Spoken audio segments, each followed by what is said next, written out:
did it, though.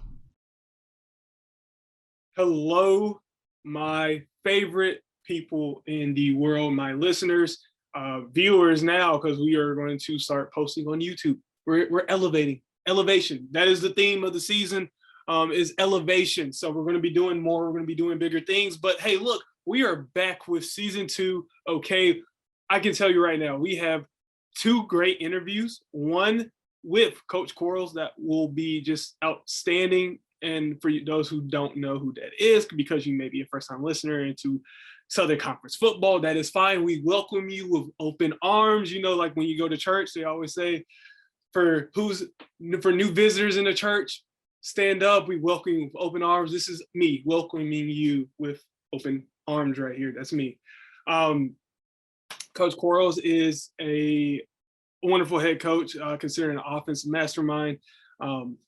Was a former college football player at my alma mater, Furman University. There's gonna be a lot of connections how we do things. That's fine though. We're gonna branch out, but we won't use those connections though. But Coach Quarles was the tight ends coach when I first became a Paladin. After Coach Cronick, who was the offense coordinator my freshman year, left, Coach Quarles ended up taking over that role. Was there with the Paladins up to this past season. Now is the head coach of the defending Southern Conference champions, East Tennessee State University, who has had phenomenal success so far, and so far in his tenure in terms of recruiting, and then also just kind of bringing guys into the fold.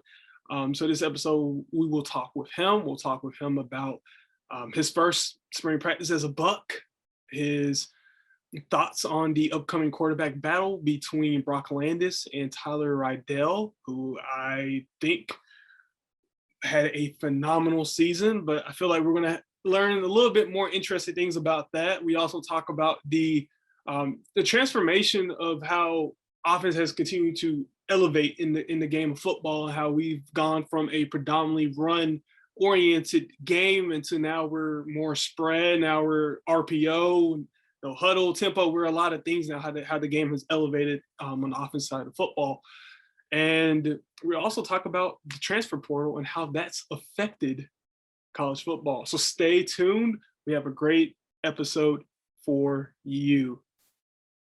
All right, so Coach, welcome. I remember when you were still at Furman as offensive coordinator, you said you would love to come on an episode, and Lord behold, now you're a head coach at East Tennessee State now. So just how are you doing? How's it feel to be back in Tennessee? It's good, Cole. I really appreciate you having me on here, but it's really good. It's it's different in that my family is still in South Carolina. Jack, my oldest one, is a junior in high school, and Bo, my little one's a 4th grader, and they're probably going to stay down there for the next year or so Jack can graduate. So, it's different being away from them. It's obviously, I obviously miss some of my guys at Furman, miss some players, coaches, all those things. But it's been great being up here. What a great opportunity. The people up here in Johnson City have been very welcoming, and it's been very exciting to be a head coach again. Now, keep in mind, we're still undefeated. We haven't lost a game yet. Right. I know we're still in the honeymoon stage, but it's been a lot of fun. That's good. That's good. Now, how far away are you from where you used to coach at when you were a high school head coach? Probably about 2 hours. Maybe, it's Johnson City is in the upper northeast corner of the state. Maryville was right below Knoxville. And, but it's good. It's probably 2 hours from Maryville and probably 2 hours from Greenville, where my family is. So it's probably, in a good spot there. That's like a trip for me, going to Greenville and then coming back home. So it's not too bad. I understand that. It's all good. So I know you have a lot of free time coming up in a way. So are you going to spend that finding a golf course in Johnson City? Is there one around? What's that free time look like for you? I am looking forward to playing some golf, Cole. I have not I have not played one round this calendar year, and this is easily the longest I've been without playing a round. Now, I've gotten to hit a few balls. One cool thing is I do get a country club membership up here, being the head coach. So I'm looking forward to that. We've got we're calling them game time tours, where we're kind of going to some different areas. It's myself, the head basketball coach, and head men's coach, and the head women's coach. The three of us are going around doing that. And we're starting that next Wednesday, actually. So once that kind of gets knocked out, I am truly going to have a little bit of free time to get on the golf course. I'm actually going to go play with Coach Hendricks middle of May. We're actually going to Charleston one day, so I'm kind of looking forward to that. Oh, nice. I know that'd be fun. It'll be a little bit more smack talk now, since you guys no doubt. conference We're on rivals. different sides of the ball now, so it may take this a little bit more personal. Well, speaking of football, spring practice just wrapped up for you guys on Thursday. So what did you think so far with the team that you have? The talent, it's a little bit different. You know, when you're playing, when you're at Furman, you get to see the team, you know, who you're coaching for now. You got to see them during the season. You got to see talent then, but now it's a little bit different. You get to see their work ethic, all that other good stuff. So what has it been like so far? You know, very good.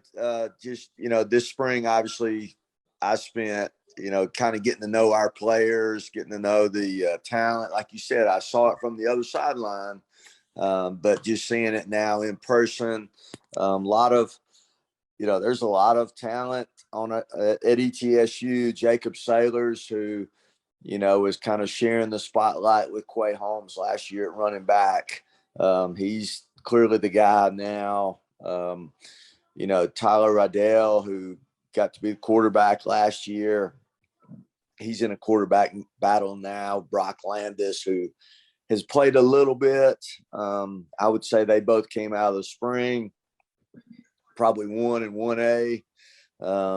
You know, offensive line wise, we have, you know, probably as much depth there as we do anywhere on our team.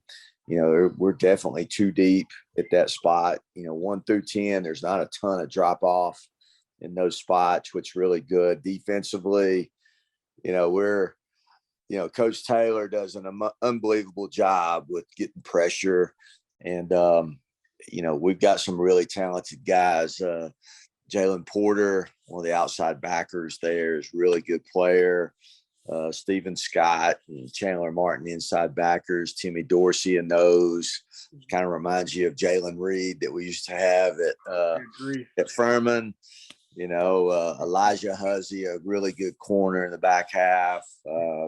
Mike Price, who didn't practice much this spring, had a little bit of a hamstring issue, but really productive player for them. DeAndre Davis, another outside backer. So, you know, just getting to know those guys. So it was really good for me just having this time to, you know, kind of get to know those guys.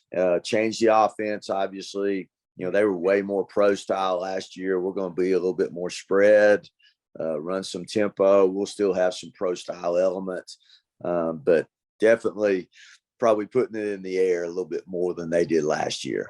Gotcha. I'm pretty sure I talked to Tyler Riddell a long time ago last season, and we were talking a little bit more about some of the games he had where he was throwing for, I think, like over 200 some yards. And he was just telling me how much more confident he was getting back to throwing the ball like that, and started to trust his arm a little bit more. So I guess he's probably loving that part of it, get to throw the ball a little bit more, get that arm loose, get that cannon going. And I'm glad you brought up the quarterbacks. So that was one of my questions. Between Brock Landis and Tyler Riddell, what do you think really separates the two of them? Because I know in the interview that you did say that you could potentially play both of them throughout the season, which is possible. What right now would separate one from starting on – if tomorrow was game day, what would separate them from one from starting and the other one from not starting? Sure. You know, they're completely different guys. Brock is much bigger. He's probably 6'3" or 4", really big arm. You know, Tyler, not as big, probably not as physically gifted as you will, but just he manages the game really well. Doesn't make mistakes. He sees it pretty well ahead of time. He just doesn't have that big play ability quite as well as what what Brock has. And, Mm-hmm. you know, Brock needs to eliminate mistakes a little bit.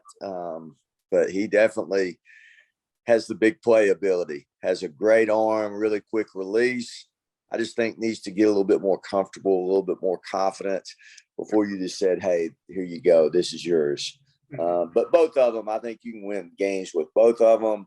I think the competition was really good this spring, and, you know, we'll see what happens in the fall. I bet it's going to be a lot of, I'm pretty sure going to be a lot of great 7-on-7 competitions that'll happen throughout that summer. Sure. And again, there's a lot of great talent there at ETSU. Two guys actually just hit the transfer portal, Nate Atkins and defensive lineman Austin Lewis. And both of those guys, they played really good football the last few seasons. Nate Atkins was a huge target for Tyler. Austin Lewis caused a lot of havoc last season as well. What guys are you expecting to kind of step up and take over those roles that those two playmakers were having? Sure. Well, Nate, you know, that's a huge loss, you know, and I think Nate, you know, I'll be shocked if he doesn't end up at South Carolina with his dad. You know, his dad's the O-line coach at South Carolina, and you know, he's going to graduate here in a week or so. You know, so that'll be a tougher one to replace, I think. You know, because Nate, I think, will have a chance to play some in the NFL somewhere. You know, just a really big guy, big target, great hands, great blocker. You know, the only thing he probably doesn't have is, you know, he just doesn't have that elite speed for a tight end, but he has everything else.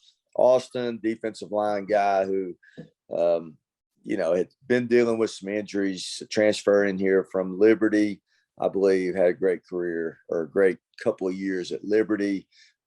Just wanted to get back closer to home. He's married now, and now is, you know, just I think having, you know, those family responsibilities, trying to take over that. But, you know, Noah West will get more reps at tight end. He played quite a bit last year, you know, and then Austin, you know, he was probably, you'll probably see some more Devin Brantley.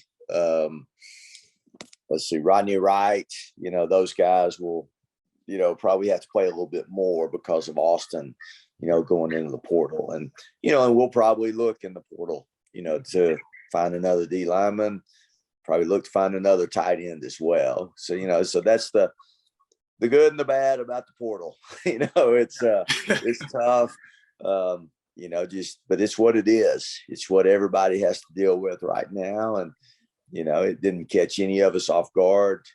We kind of knew about this a little bit, but still, when it happens, you got to be ready. You got to go find another one. All right. Now, there's a quote Nick Saban had about you, like, the rich get richer with the transfer portal. I'm going to come back to the transfer portal a little bit later. So that's all the, I guess, the head coaching stuff in terms of what's going on with you. I wanted to talk about. Sure. Other things will reveal itself as the season kind of happens. And, you know, I'm pretty excited for you because this is, you get to go, you're going home, basically. You're back home in a way. And this is your state, you know, in a way. You guys own the state. If you really want to think about it, ETSU beat the SEC school last season. They're pretty much running the state. I feel like they played the University of Tennessee. I take ETSU over the University of Tennessee. That's just how good I feel about the Bucks. But I want to talk a little bit more about you as an individual and what got you into coaching. Because I remember you played at Furman. You had a high school head coaching stint, which was very, very successful. You're a college coach for the last 6 years almost. So what got you into that profession? You know, I really think it was the guys that coached me high school, especially in college too. You know, Coach Sarles, who actually coached at Furman. Mm-hmm. You know, he was one of my position coach. He played at Furman. Bruce Fowler, who was the head coach before we got to Furman. He was my position coach as well. I had such a respect for those guys when I was playing at Furman. Had a great relationship with them. And it was a lot of, hey, I would really like to be like those guys. They had such an impact on me. Guys I watched and played with, you know, I really wanted to be like them. And, I felt like, hey, if I could make a living doing what they're doing, that would be the coolest thing. And I never dreamed that, I would have had the kind of career I've had, because I'm 55 years old now. I'm getting older. But it's been an unbelievable 33 years, I guess, of coaching. I was blessed enough to be able to be a graduate assistant when I got done playing at Furman. And so I got to coach alongside those guys. And, like Clay Hendricks, he and I were roommates when I was a GA. He was a position coach. Bobby Lamb, who was head coach at Furman, then he was head coach at Mercer. Now he's back at Anderson University, is starting up a new program. So I think it was the people that made me want to coach. They had such an impact on my life. I wanted to try to return the favor, I guess, if you will, and try to have a positive influence on people, in that I was coaching. And like I said, never dreamed it would have worked out the way it has, but have been extremely blessed and, so excited to have this opportunity up here. Right. And with all that, the experience and all the years that you've had coaching now, what would you say your philosophy is then? What is your coaching philosophy? Sure. I think I want to be a relationship coach. I want our guys to get to know me. I want to know our players. Like, I didn't get to coach you in your position room, Cole, but, just being the offense coordinator around you, I just thought, just being around great guys. And, and I want our guys to know that, it's about football, of course, but it's more than football, that I want them to grow up to be, good husbands, good fathers, getting that college degree, being successful past football, and clearly we've got to win football games. And I know that's how we're judged, is whether we win or lose. But at the same time, I want to enjoy our time with our players. And I want them to see me as more than just a football coach, and clearly, if you want to talk about philosophy of coaching, all that stuff, I want to run the football, know we got to run it. Yep. At the same time, the game has changed so much. Right. You can't just line up and run it only anymore. You've got to be able to throw the ball. And, and I hired an offense coordinator up here that's a little bit more of a spread guy than we have been before. But I think he does a great job of taking what the defense gives you. And if the defense is light, he's going to run it. If they're piled up in there, he's going to throw it. One of those deals. So, but that's, philosophy of mine. And, it still comes down to relationships to me. I want our guys to have a good relationship with me and with each other. And you know how it is. Your best memories of college ball they may not be particular games. It's going to be people and players, the times you get to spend in the weight room or on the practice field. That's the stuff you remember. Yep. I find myself reflecting a lot on memories with the guys in the locker room and sure. And lifting weights with Coach Bernardi. I remember all those things and the practices, the sprints after practice, all those. I always reflect on those memories because those are some of the best times that you have as an athlete, especially as a college athlete. It doesn't feel like it sometimes, but when you get away from it, it really is. Yeah. It hits you in a different way. But those are some of the times I look back on. And speaking of offensive mentality, you did say you like to run the ball. You want to be able to run the ball. You're a little bit more of a spread team. Just the evolution of how offense has changed over time, where it used to be a predominantly run game to now it's a little bit more of a spread kind of air raid type of game. So now we're in an RPO kind of era. So how do you feel about just these shifts in time and how the evolution of the game has continued to change? Well, it's constantly changing because, like you said, when I was playing, most people ran the ball, and then it got to the air raid. Now you're kind of in then you went tempo, and then it's RPO, those sort of things. And, and I think we have elements of all of those things in our offense right now. And you're trying to stay a little bit ahead of the defense. Defenses have done a great job of, they study what teams are doing. They go from, they adapt really, really well. And you're just constantly having to change what you're doing. And, I think right now in college football, it's all about getting more people in the box, and, offenses having to adjust to that and figuring out ways to beat that +1 defender, and clearly it's RPOs. That's one way. Another way is running the quarterback, with mobile quarterback, makes it much tougher for the defense. And, so it's an ever changing situation. I do think, at some point, wishbone football is going to come back. You think so? Single win. Yeah. I'm just telling you, it's constantly going round and around, and it may not be exactly like the old wishbone, but I think things like that are going to come back. It's just it all comes around. Life's a big cycle. It's a big circle. I'd be shocked that the triple option and the good wishbone offense end up becoming, I guess, the norm in the next probably about 2 decades. I'd be shocked. Yeah, especially in the NFL. But you look, who would have ever thought you'd have a Lamar Jackson in the NFL? Right. In a lot of ways, it's triple. It's just a different kind of triple. It is. But they always said, hey, an athlete like that, they can't make it in the NFL. It's just too fast. The defense is too fast. Well, I think he's been the MVP. He's done a pretty good job. You had Michael Vick, who was similar to that. So we'll see. It's just, but it's changing in college football. And I think defenses adjust, offenses have to adjust as well. And if you had to choose a particular era of football that you would, I guess, if the times weren't where they are now, and defensive players aren't as athletic and as gifted as they are now, and offenses, were just kind of more anybody could be really good, or talent was just abundance in abundance.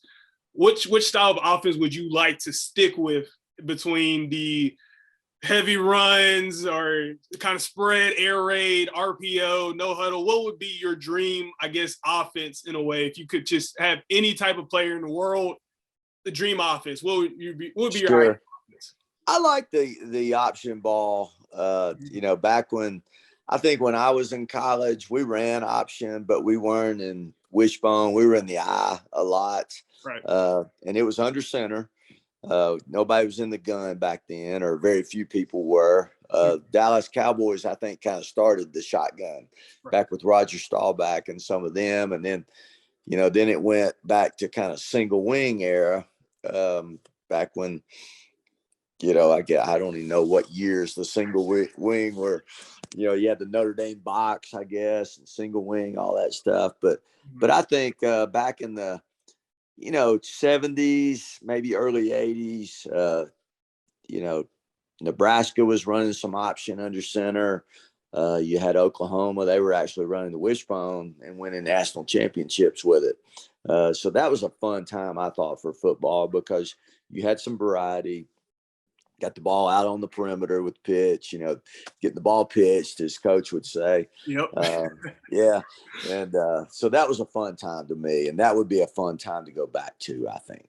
I agree. I didn't really like the triple option when I was in high school. I played when we were playing Marist when I was at Sandy Creek. I hated it. I just didn't really understand the gimmicks of it. Now, when I got the Furman, got to play in it a little bit, I'm like, I actually like the option now. It's just a fun offense to play in. So I'm really thankful I got to play in that. And just speaking of kind of everything, just wrapping some of this up, when it comes to having as many players as you can in terms of what you can find and what you can pick out as a college coach, especially as a head coach who you can offer, the transfer portal has become a thing. And I told you we were going to come back to it. Transfer portal has become a thing where it's kind of like it's kind of like going to Walmart. You can go and just pick up whatever you want. You can oh, I like this particular player. I'll offer him. He has some experience. Do you feel as if the transfer portal will somehow override high school recruiting when it comes down to it? I think in some ways it has. I felt like when I got to ETSU, there were some players left in the high school level that we were able to recruit and get that got left out because of the portal, if you will. Some of the kids, they had some big offers. We had one that had an Ole Miss offer, Amir Dindy, who's from West Side in Anderson, South Carolina, running back, and he got left out, didn't take it. So he ended up at East Tennessee State. Another one, Tommy Winton, he had a West Virginia offer. He had some other things. He was out of Knoxville. Really didn't have much at the end there, so he ends up at ETSU. I think it's really hard to build a program without recruiting high school players. That way you can develop them, as a freshman, sophomore, junior, senior. Right. If all you're doing is dipping in the portal, I think it's going to be hard to develop that continuity and develop that program that we all are trying to build. So I don't think I think the high school player for most schools is always going to be a necessity. And that's what we want to build our program around, is developing or recruiting high school players. But, whether because they're going to leave or whatever reason, I think you're also going to have to dip into the portal as well, just to fill needs, like you said. Like if you need a quarterback, you can go in the portal and try to find one. Right. Need tight ends, you can go in the portal and try to find one, that sort of thing. And I know, one that we had at Furman, Adrian Hope, he graduates from Furman, goes in the portal, ends up at Coastal Carolina, and we'll have a chance to play there as a pass rusher, because everybody's looking for a pass rusher. But I do think, it's hurt some high school kids. It's changed how they're being recruited, I think. I think some of them are learning that if you get offers, you better jump on them. You're taking a chance and gambling a little bit if you're trying to wait for that bigger offer. Yep. You better take, what you got, because that's what happened to some of the guys last year. Is they waited, waiting for a Georgia offer or Clemson or South Carolina or whatever, and then it's gone. And they said, well, I'm going to commit to wherever, and they're like, well, we've already taken somebody. Or we took a kid in the portal. So it's tough. I think everybody's learning from it. But like I said, I think you can only build your program through recruiting high school kids. Yeah, I agree. I mean, in a way, it's a blessing and a curse. You just never know who's going to leave, who's going to come in, and who can change a program, or who can really help you win a championship. I mean, it's weird. It's like gambling in a way, because you don't know what you're going to get. You really don't know. So I mean, it's crazy. So just wrapping everything up right here, and I kind of want to just come back to ETSU. When you found out about the opening for the job, I guess what was that process like, kind of going through all of that? It was kind of strange in a way. It was actually signing day morning, and my phone rang, and I looked down, and it was the athletic director. And so I stepped out and took the call, and I wasn't sure. They just said, hey, we'd like to talk to you. And I was like, sure, and wasn't really sure it'd go anywhere. I visited with them on via Zoom, I think the very next day, and then really didn't hear anything till the following Tuesday. And they had told me they would call me Monday morning, and I didn't get anything until the following Tuesday.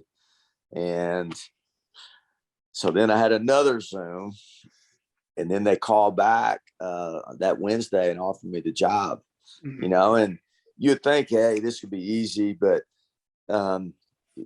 And in a lot of ways it was no brainer in a lot of ways, but it was hard to leave. Like Coach Hendricks had been so good to me. He gave me, I know I had a lot of success coaching high school ball, but he was somebody who gave me a chance to coach at the college level. And he and I had been great friends, and we still are, but leaving him was tough. Like I said, Jack, my oldest one, being a junior in high school, he wasn't real excited about leaving before his senior year. That was kind of a snag, that. And then when we told him, hey, we'll make it work where you can stay and graduate, and then after that, it got much easier. And, but, kind of surreal in a way, just knowing how hard and just how few opportunities that there really are to be a head coach at the FCS level. I realize how blessed I am, and, really want to take advantage of this opportunity. You don't want to blow it, if you will. And, like I said, I know there's tons of potential up here. You can win and win at a high level at ETSU. I was really, I don't want to say surprised, but really impressed at the talent level that was on the team. They'd done a great job recruiting. We just got to continue that. And like I've kind of alluded to, kind of a quarterback game right now. You got to be really good at that spot. And, that's the spot that kind of, I think, determines a lot of your success is who's pulling the trigger. Yep, makes or breaks it. Yeah, it really does. But you look at just about every level, high school, college, pros. There's not a good team that doesn't have a good quarterback. And you can look Matthew Stafford going to the Rams. It kind of, they've got good players everywhere, but bringing him in put them over the top. The Bucks, the year before, they had a pretty loaded roster except quarterback. Bring in Tom Brady, they win the Super Bowl. So it's just it's a quarterback game right now. It's and that's the way it is, and it's no different here. Right. And now I'm assuming you guys are in that recruiting phase now. You're sending guys out for spring practice. I guess when is that first day you'll probably have everybody hit the road and start recruiting? Sure. They're actually going out tomorrow. So we got quite a few going out tomorrow. We did position meetings on Friday. Now the guys will actually meet with coordinators and then meet with me starting tomorrow as well. And, and then graduation up here, I think, is 2 weeks from yesterday. So it's that time, the guys get out on the road and recruit, and then you start camp season, so summer, summer's great, but summer's pretty busy as well, and it's just that cycle, you finish one thing, start another. And we went much later up here than I have been used to spring ball. We just finished Thursday. I think Furman finished, I believe, March 26th. So about a month. A month ahead. So that's when I was kind of used to finishing spring. And but like I said, new staff, new the changes, all those things. It was probably good for us to have a little bit more lift time. Coach Lawson, our strength coach, does a great job, and so he got an extra 3 or 4 weeks with them in the weight room, and hopefully that'll pay off. Just that extra time in the weight room. But yeah, it's our guys are excited about getting out and checking out some 23 kids, and at the same time, we're going to probably be active in the portal a little bit.